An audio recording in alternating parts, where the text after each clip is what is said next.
சும்மா ஏன்டா ஒரு பேரை கட்டணும் உங்களுக்கு இப்படி வேர்க்கு போகுது? கேட்காதாடா, அவன் ரொம்ப மோசமான ஆள்டா.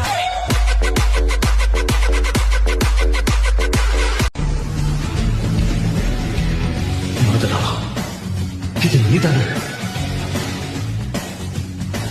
ஆமா, நீங்க இந்த ரீஅனிமேஷன் ஜூட்ஸோட சூத்திரத்தையே மாத்தி வச்சிருக்கீங்க. அதை இன்னொரு நாள் சொல்றேன். ஏன் இவ்வளவு தாமதமாகுது?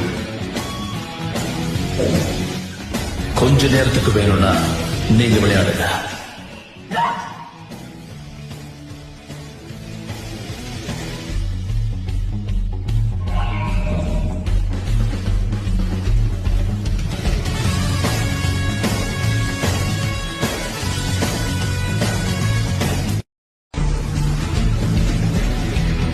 மதுரா, இது நீதானே? ஆமா, நீங்க இந்த ரீஅனிமேஷன் ஜூட்ஸோட சூத்திரத்தையே மாத்தி வச்சிருக்கீங்க. அதை இன்னொரு நாள் சொல்றேன். ஏன் இவ்வளவு